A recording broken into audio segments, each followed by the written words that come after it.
The cargo bay doors slammed open with a violent hiss. Voss felt his stomach drop as the scanner results appeared on his wrist display. One human life sign, just one, but that was enough to end everything. His crew of 7 Athari pirates had been raiding transport ships for 12 years. They knew every trick, every shortcut, every way to disappear into the black between stars. They had stolen from the Kelron banking consortium. They had outsmarted peacekeeper patrols. They had even escaped a Draxil battlecruiser once. But this was different. "Weapons down," Voss said quietly. His voice barely carried across the cargo bay, but every member of his crew heard it. They knew that tone. "Boss, we already cut their engines," said Rin, his second in command. The young Athari still had his plasma rifle raised, aimed at the single door leading to the passenger compartment. "We can just take what we need and go. Nobody has to know." "Put it down." Voss was not a large being by Athari standards, but when he moved toward Rin, the younger pirate stumbled backward. The rifle clattered to the metal floor. The passenger door opened. A human stepped through, hands raised, wearing a simple gray jumpsuit with a medical insignia on the chest. He looked young, maybe 30 standard years. His skin was pale, his hair dark and messy. He blinked at them with obvious confusion. "I don't have anything valuable," the human said. His voice was steady despite the situation. "Just medical equipment and research samples. You can have all of it if you need it." Voss felt his breathing accelerate. Around him, 2 crew members had already started backing toward their boarding tube. One was openly whimpering. "What is your name?" Voss asked. David Ross." The human lowered his hand slightly. "Listen, I know this looks bad, but I'm just a researcher. I'm heading to the outer colonies to study bacterial adaptation in low-gravity environments. Not exactly exciting stuff." "You are human." It was not a question. David nodded slowly. "Yes, is that a problem?" Voss wanted to laugh. A problem. This human had no idea, none at all. "Rin, get the repair drones, fix their engine." Voss started issuing orders rapid fire. "Tessa, check their life support systems. If anything is damaged, fix it. Cole, inventory our emergency supplies. Food, water, medical items. Give them half." His crew stared at him. "Now," Voss shouted. They scattered. David stood in the middle of the cargo bay, looking more confused than frightened. "I don't understand," David said. "You're raiders, you boarded our ship. Why are you helping me?" Voss approached slowly, keeping his hands visible and away from any weapons. "Because you are human, and humans are off limits." "Off limits to what?" "To everything, everyone." Voss gestured around the cargo bay. "You could report us. You could give our ship ID to the peacekeepers. You could have us arrested, tried, imprisoned for the rest of our lives. But you won't, because that's not what humans do." David's expression shifted from confusion to concern. "You seem really scared. I'm just one person. I'm not going to hurt you." "I know." Voss felt his hands trembling and clasped them together. "That is why we are scared." For 20 minutes, Voss's crew worked in silence. They repaired the damaged engine coupling. They replaced a cracked coolant line. They restocked the medical supplies they had damaged during the boarding. David watched them work, occasionally offering help that they politely refused.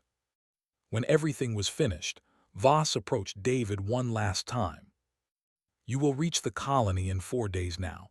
Your ship is better than it was before we arrived." Voss pulled a small credit chip from his pocket. "This is untraceable, enough to buy a new transport if you want one. Consider it compensation for your trouble." David took the chip slowly. "I still don't understand what's happening." Voss looked at this young human researcher who truly had no idea what he represented, what his species had done, what they meant to the galaxy. 200 years ago, the Draxil Empire invaded your world," Voss said quietly. "They thought humans were primitive, weak, easy to conquer. They were wrong, But that is not the important part. The important part is what humans did after they won. David waited, listening. Humans could have taken revenge, could have demanded territory, wealth, power. Instead, they asked how many other species the Draxel had conquered. Then they freed all of them, all 23 occupied worlds, and when it was done, humans asked for nothing in return. Voss stepped closer. Do you understand? Your people fought a war to free strangers, species you had never met, for no reward. That seems like the right thing to do, David said simply. Voss laughed, but there was no humor in it. Yes, exactly. That is why you are off limits, because to harm a human is to invite every other species in the galaxy to destroy you, not because they fear humans, because they fear what would happen if humanity decided to stop protecting everyone else. David opened his mouth, then closed it. He seemed to be processing this information. Never tell anyone we attacked your ship, Voss said. Please. We did not know you were aboard. We would never have boarded if we had known. You have to believe that. I believe you, David said, and I won't report this. You fixed everything, more than fixed it. You helped me. Voss felt relief wash over him. When you reach the colony, you will see how people treat you, how they react. You will understand then. He started backing toward the boarding tube where his crew waited. Be careful, David Ross. You are more important than you know. The pirates disconnected and fled into the dark. David stood alone in his cargo bay, holding a credit chip worth more than his entire research grant, surrounded by repairs he had not asked for, trying to understand what had just happened. His ship's computer beeped. 4 days to the colony, 4 days to find answers. He looked out the viewport at the stars and wondered what else he did not know about the galaxy he had just entered. The archive building looked ancient compared to the rest of the colony.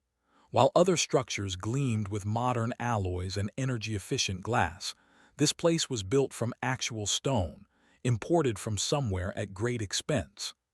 David climbed the steps slowly, still thinking about the strange encounter with the pirates 4 days ago. Inside, the air smelled like old paper and dust. Rows of physical books lined shelves that stretched up 3 stories. A Kelron sat at a desk near the entrance, his 4 arms moving across multiple screens at once. He looked up when David entered, and his expression shifted through several emotions in quick succession. Surprise, recognition, something that might have been fear. You must be Dr. Ross, the Kelron said. He stood quickly, knocking over a cup of some blue liquid in the process. I am Professor Tall. I received your message about wanting to discuss human history. Thank you for agreeing to meet with me.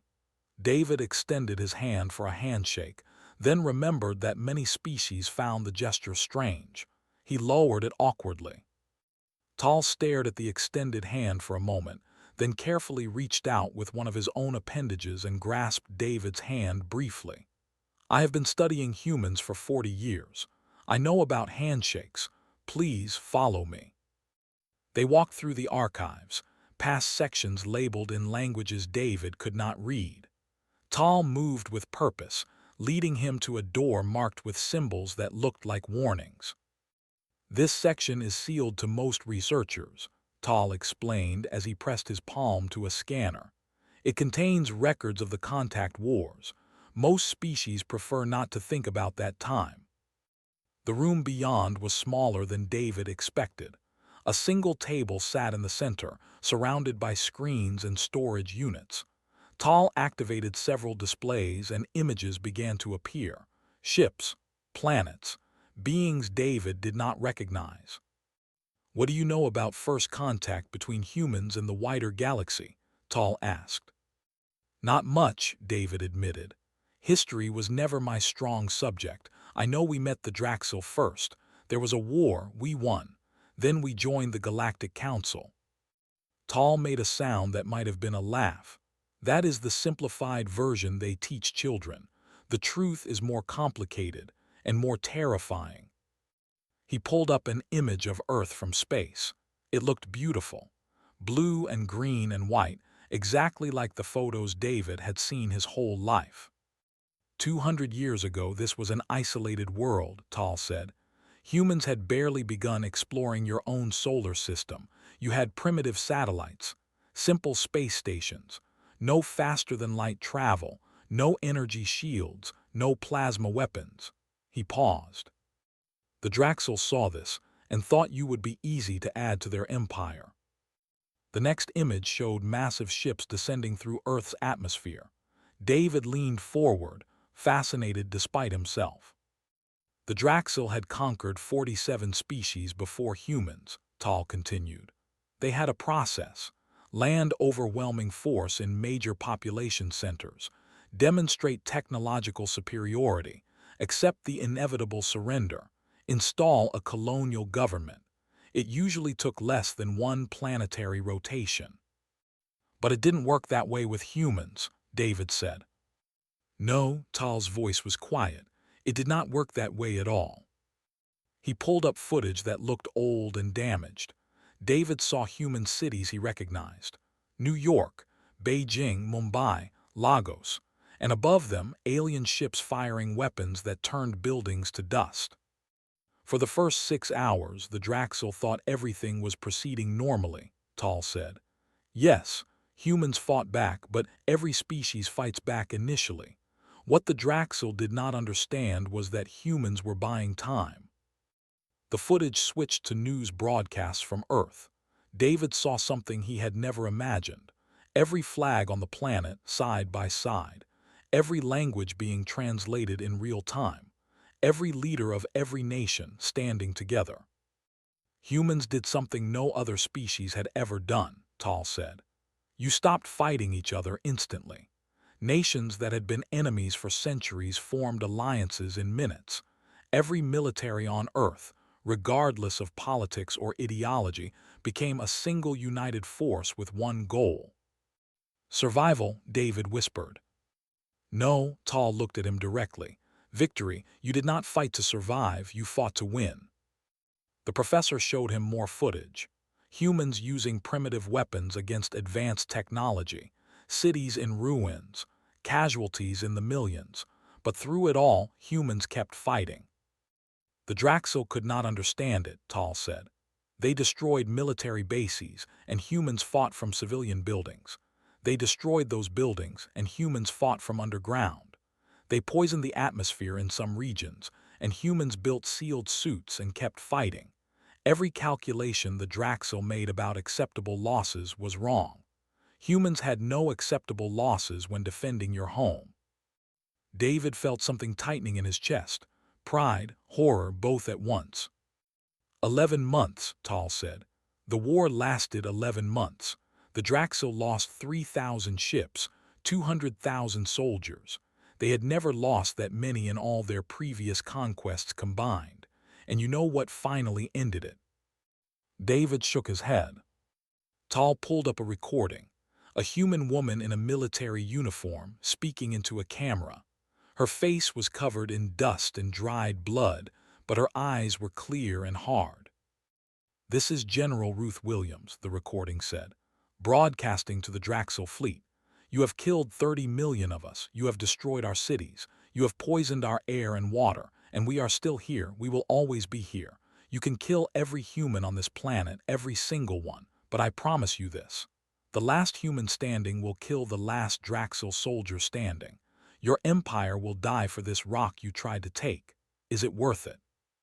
The recording ended. Tal let the silence stretch.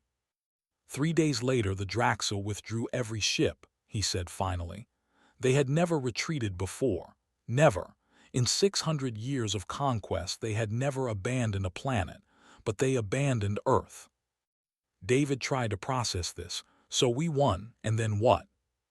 Tal smiled, but it was a sad expression. Then came the part that made the galaxy create the law, the part that made humans off limits forever. What happened next is why we fear you, why we protect you, why you matter more than you can possibly understand. He pulled up another image. Human ships, sleek and new, arriving at the Galactic Council headquarters. Your people did not come for revenge, Tal said softly. You came to save everyone else. Professor Tall pulled up a new set of files, these ones marked with dozens of classification warnings. He looked at David with an expression that mixed sadness and something like reverence. 12 months after the Draxil withdrew from Earth, your people arrived at Galactic Council headquarters, Tall began. Every species expected demands: territory, technology transfers, war reparations. Some expected humans to simply attack the council itself out of anger. The screen showed a recording of a massive chamber filled with beings from hundreds of different species. At the center stood a small group of humans, led by the same woman from the previous recording. Ruth Williams, no longer in a military uniform, but wearing simple civilian clothes. Instead, Ambassador Williams asked one question, Tall said. He played the audio. Ruth's voice was clear and steady. How many other species has the Draxil Empire conquered? David watched the recording of the council chamber. The various representatives looked at each other in confusion. 47 species have fallen to the Draxil, came a response from someone off-screen. 23 of those worlds remain under occupation. The others have been integrated into the Empire. Ruth nodded slowly. Then she said something that changed everything. Then humanity formally declares its intention to liberate all 23 occupied worlds. We will begin immediately. We ask nothing from this council except that you stay out of our way. Tall paused the recording. The chamber erupted. Half the species present thought humans were insane. The other half thought you were bluffing. The Draxil had the largest military in known space. Their technology was centuries ahead of Earth's. And here was this species, barely recovered from invasion, declaring war on the galaxy's greatest empire. But we meant it, David said quietly. Oh yes. Tall pulled up military records, ship movements, battle reports. Humanity meant every word. Within 2 months, human forces had liberated the First World, a species called the Fen. They had been under Draxil control for 16 years. The footage showed human ships engaging Draxil forces. The tactics were strange, asymmetric, nothing like traditional space combat. Humans used speed and unpredictability, striking from unexpected angles, withdrawing before the enemy could respond effectively.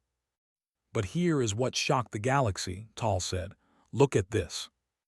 He showed footage of human soldiers on the ground. Draxil troops were surrendering, and David expected to see executions or imprisonment. Instead, he saw human medics treating wounded Draxil soldiers, saw humans distributing food and water to enemy prisoners, saw a human commander explaining through a translator that the prisoners would be held safely and returned home when the war ended. No species had ever done this, Tall said. Treat enemy soldiers with dignity. The Draxil themselves certainly never had. They were confused. Then they were suspicious. Then something incredible happened. The next recording showed a Draxil soldier being interviewed. The translation scrolled across the bottom of the screen. They gave me water.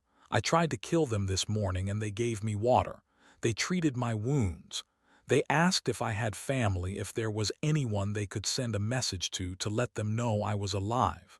I don't understand these humans. We destroyed their cities. We killed their children, and they give us water. Tall let that recording end before continuing. This happened on every liberated world. Humans fought with incredible ferocity against military targets, but showed mercy to prisoners and civilians.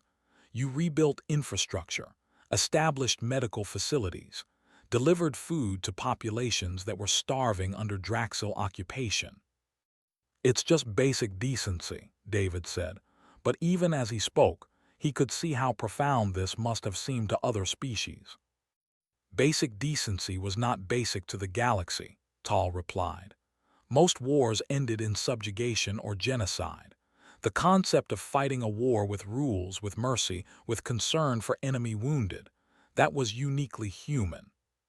The professor showed more records, world after world being liberated, the Draxil Empire shrinking. And everywhere humans went, they left behind not colonies but independent governments. 3 years, Tal said. In 3 years, humanity freed all 23 occupied worlds. And then you did something that made the Draxel Empire collapse from within.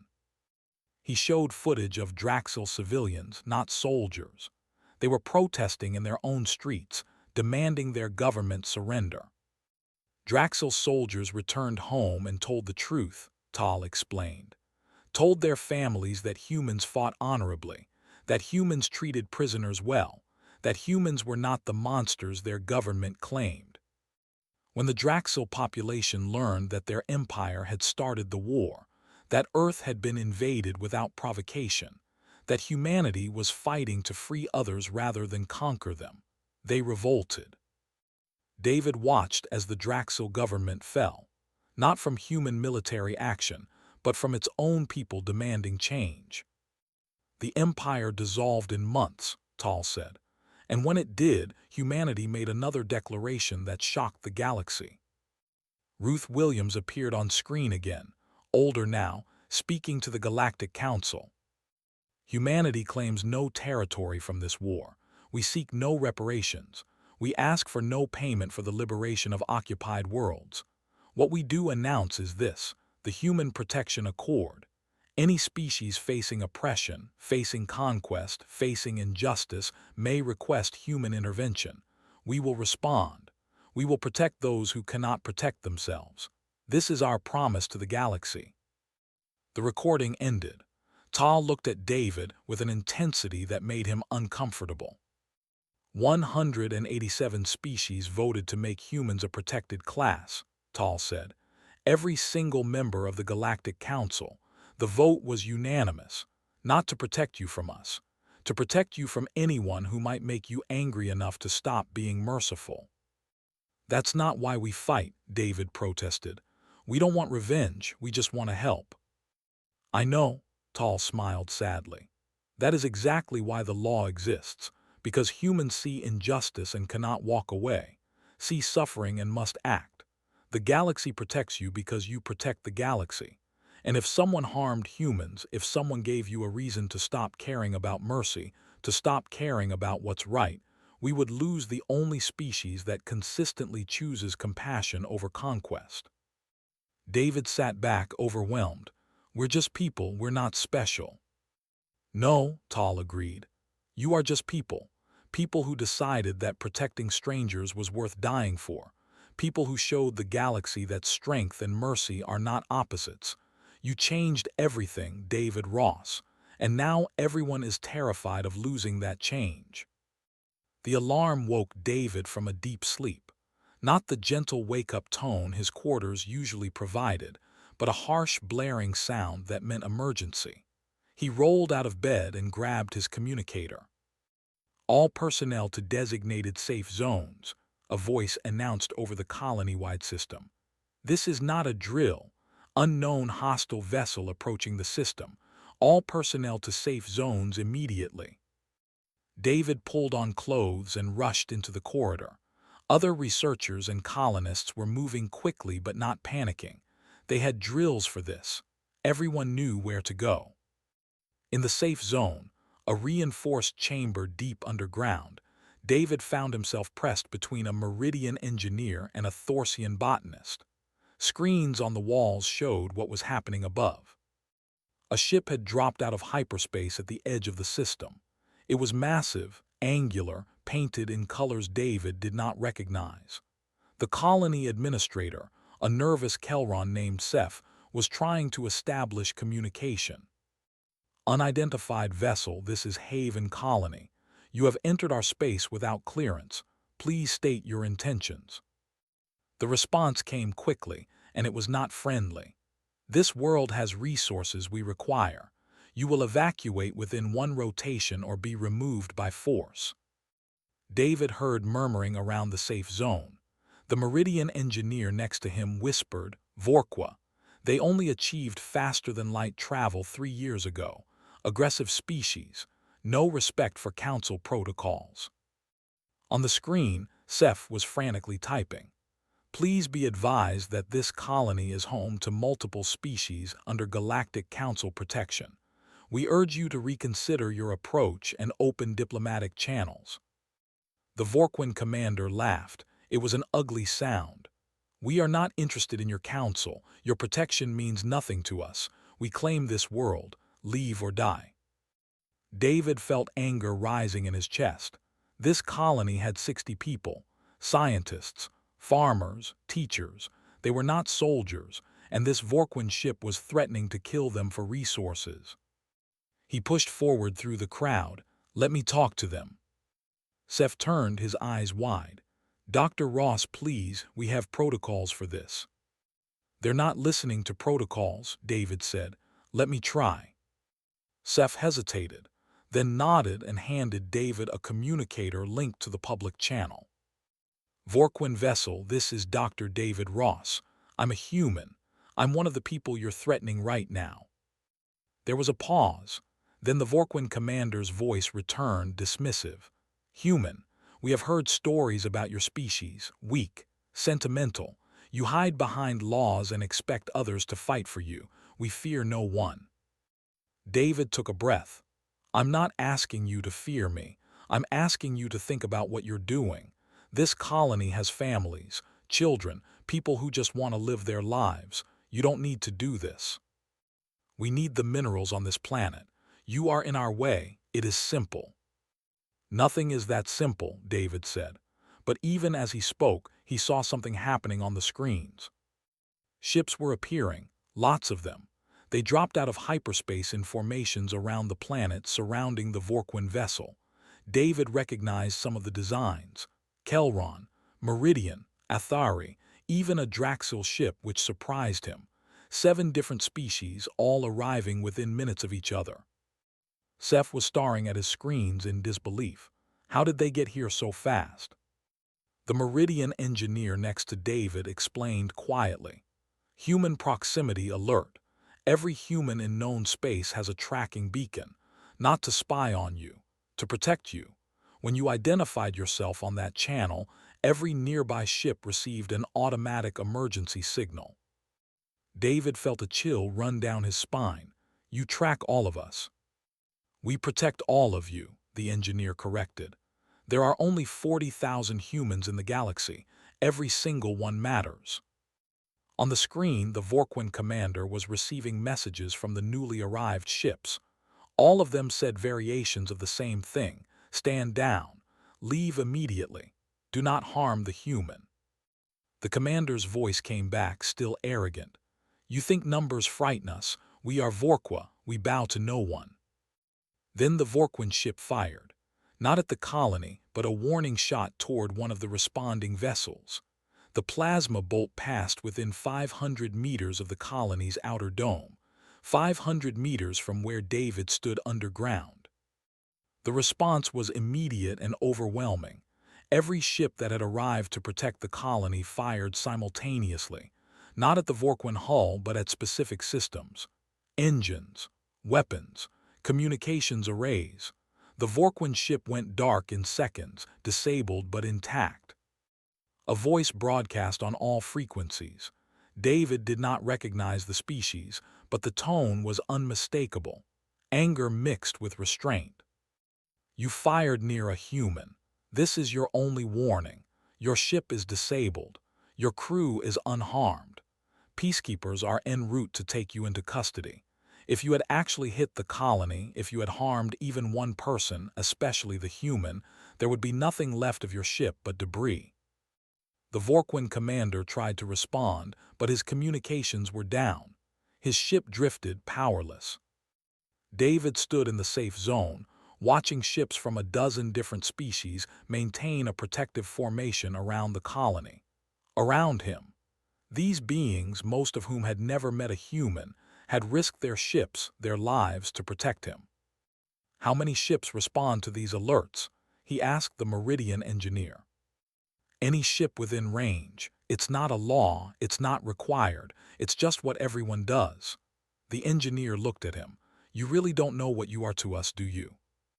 Before David could answer, Seth approached with a communicator. Dr. Ross, Professor Tal is calling. He says it's important.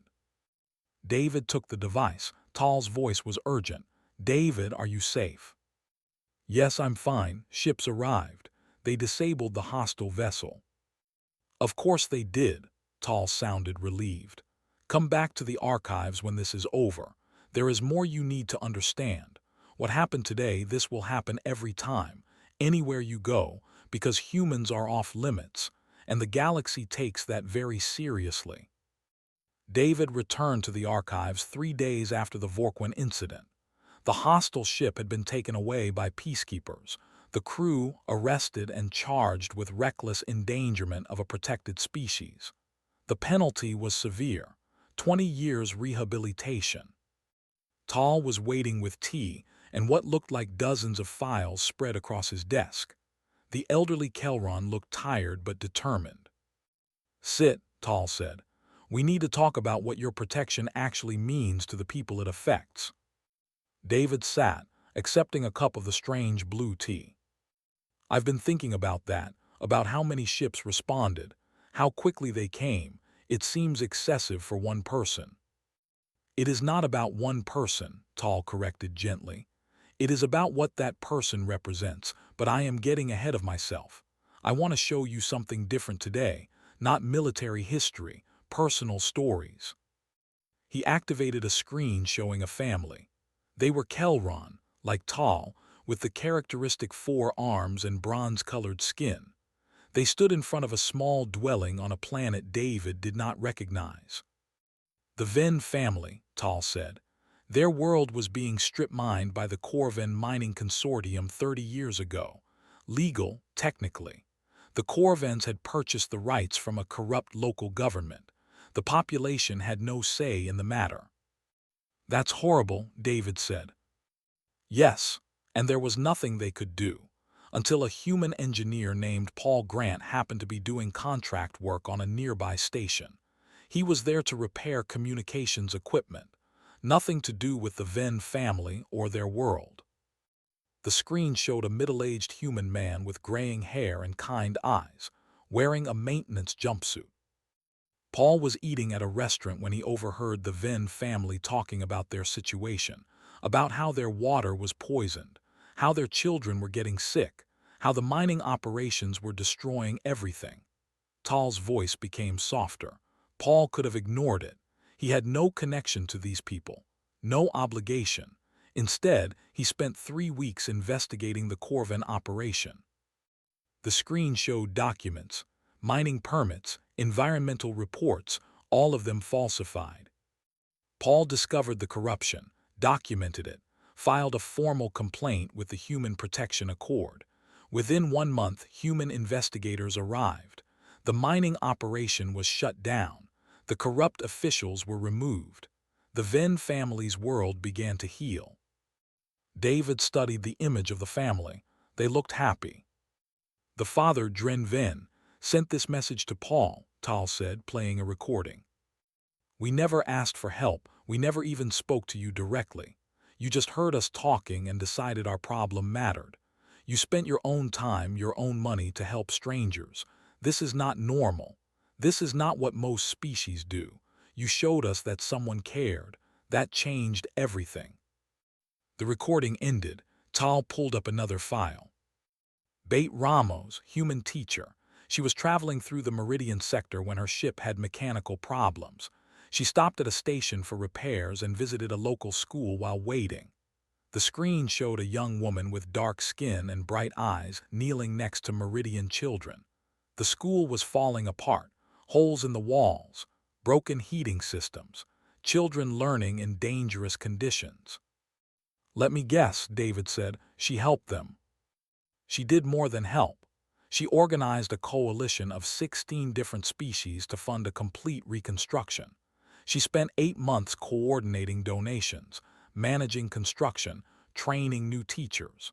The Meridian government had ignored that school for decades. Bate met those children once and decided they deserved better. Tal showed image after image, story after story. A human merchant named Louis Reyes who stopped a criminal organization from extorting small business owners. A human doctor named Amy Park who spent 5 years on a plague-stricken world, refusing to leave until everyone was treated. A human pilot named Robert Flynn who used his own ship to evacuate refugees from a civil war, making 17 trips at his own expense. "Do you see the pattern?" Tall asked. "Humans helping people," David said. "Humans seeing problems and being unable to walk away. Every one of these people had no obligation, no connection. They could have ignored the suffering around them. Instead, they acted, because that is what humans do." Tal pulled up a new file and David's breath caught. It was a photograph from over a century ago. A human woman in medical gear, covered in blood and dirt, treating wounded soldiers. "Rebecca Stone," Tal said quietly. "She was a medic with a human relief organization. My world, Kelrose, was in a civil war 180 years ago. Brutal, senseless, thousands dying. Rebecca's organization came to provide medical aid to refugees." The elderly professor's hands trembled slightly as he spoke. Rebecca was treating wounded from both sides of the conflict. She believed that suffering was suffering, regardless of politics. One day, her medical camp was attacked by extremists who did not want the enemy treated. She was told to stop helping soldiers from the other side or she would be killed. David leaned forward, already knowing this story would not have a happy ending. She refused. She said that every life mattered, that she would not choose who deserved medical care based on which army they served. They shot her. She died protecting 3 wounded soldiers, throwing herself over them when the shooting started. Tal's voice cracked. "One of those soldiers was my grandfather. He was 20 years old. He would have died without her intervention." The professor looked directly at David. "I exist because a human stranger valued my grandfather's life more than her own safety. She had no connection to him. They did not even speak the same language, but she saw another being in pain and could not walk away. Do you understand now why we protect you? Why the law exists? Because losing humans means losing the part of the galaxy that cares." David felt tears on his face. He wiped them away, not trusting himself to speak. "The law is not about fear," Tal continued. "It is about gratitude, about hope, about protecting the species that showed us all that strength and compassion are not opposites, that power and mercy can coexist. You changed us, David, all of us, and we will do anything to keep that change alive." 6 months passed. David completed his research on bacterial adaptation and prepared something else entirely. A proposal, a speech, a new direction for his life. The Galactic Council chamber was exactly as impressive as the historical recordings suggested. Massive curved walls rose toward a domed ceiling that displayed the stars in real time. Representatives from 200 species sat in tiered sections, each with translation equipment and voting systems. David stood at the central podium, looking up at hundreds of beings who had traveled across the galaxy to hear him speak. His hands shook slightly as he activated his presentation. "Thank you for inviting me to address the council," he began. "My research here was supposed to be about bacteria, about how simple organisms adapt to new environments, but I learned something far more important. I learned how complex societies adapt when they choose to." He showed images of symbiotic relationships in nature, species that helped each other survive, organisms that thrived through cooperation rather than competition. In biology, we see this pattern everywhere: mutual benefit, shared protection, different species working together to create something stronger than either could alone. And I've seen that same pattern here in this galaxy on a much larger scale. A murmur went through the chamber. David continued.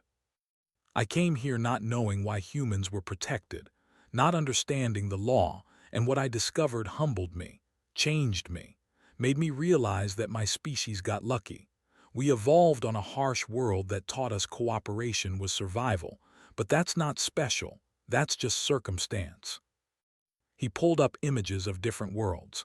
Kelrose, the Ven homeworld, Meridian colonies, dozens of species each facing their own challenges.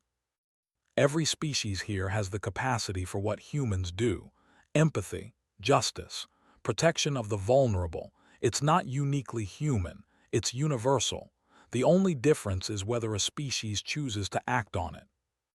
During the question period, a young Vorqua stood.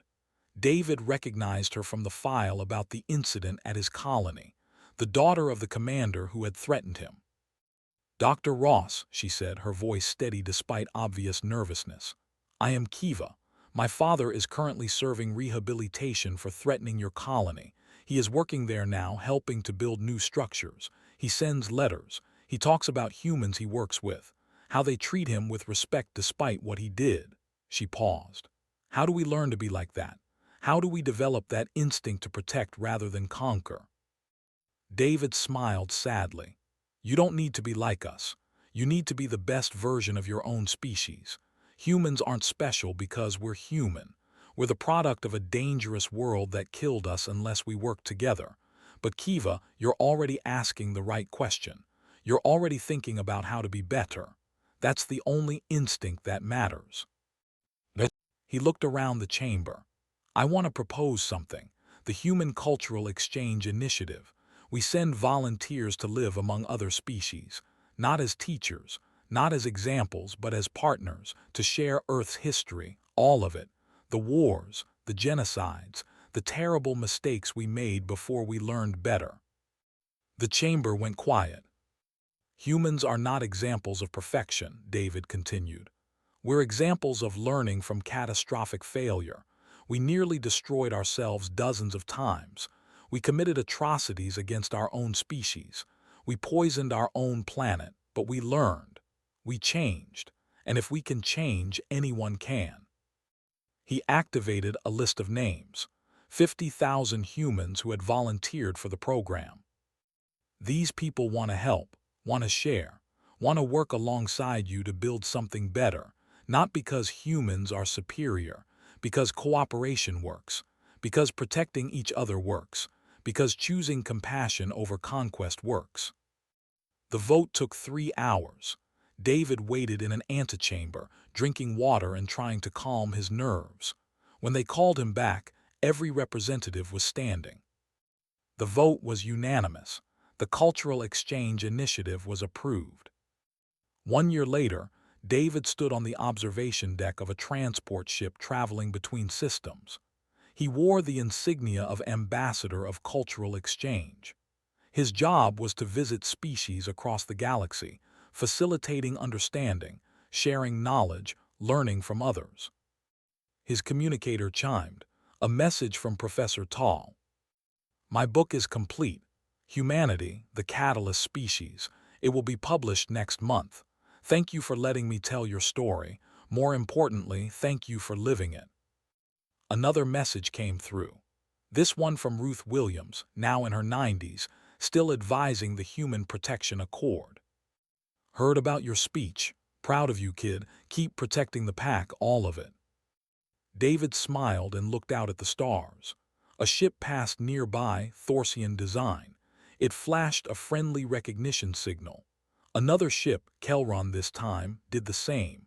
Even a Draxel vessel acknowledged him as it traveled in the opposite direction. 200 years ago, these species would have ignored each other. Some would have been enemies. Some would have avoided contact entirely.